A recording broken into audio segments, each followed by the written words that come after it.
नवंबर यानी मंगलवार का दिन बीजेपी के लिए मंगल साबित हुआ।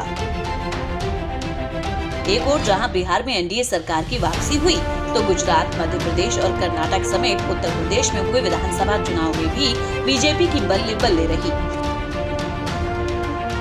यूपी की 7 सीटों में से 6 सीटें जीतकर बीजेपी ने जहां विपक्ष को जोर का झटका दिया, तो वहीं 2022 में होने वाले विधानसभा चुनाव की दिशा भी तय कर दी।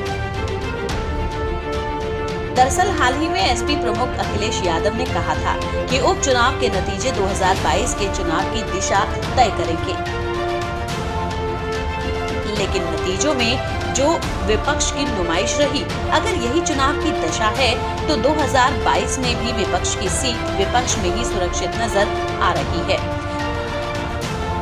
क्योंकि दलित से लेकर ब्राह्मण वोटों की सियासत को लेकर उपजे विवाद, कानून व्यवस्था पर विपक्ष के आरोपों के बीच बीजेपी ये संदेश देने में सफल रही कि जनता का उस पर भरोसा कायम है। असल में यूपी में हुए उपचुनाव को 2022 का सेमीफाइनल और योगी सरकार के कामकाज की परीक्षा के तौर पर पेश किया जा रहा था, मगर उपचुनाव से मिली जीत से बीजेपी ने सरकार और संगठन पर उठ रहे तमाम सवालों को न केवल जवाब दिए, बल्कि 2022 के लिए चुनावी हौसलों को और ताकत दी है। विकास दुबे के एनकाउंटर के बाद प्रदेश में ब्राह्मण वोटों को लेकर सियासत गर्म थी।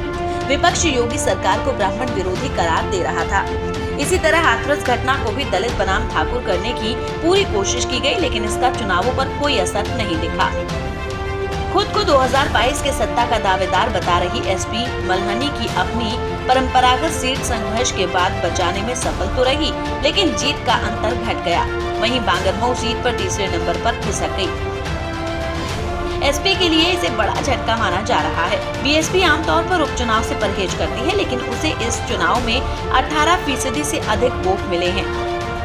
उसने भले ही अपना बेस बचा कर रखा है, लेकिन जीत की रेस से वो अब भी काफी दूर है। सबसे बुरी गत तो कांग्रेस की हुई। पार्टी के शीर्ष चेहरों के दौरों और आक्रामक आरोपों से उम्मीद तलाश रही कांग्रेस के लिए इनकी चमक अभी जमीन पर बेअसर ही दिख रही है।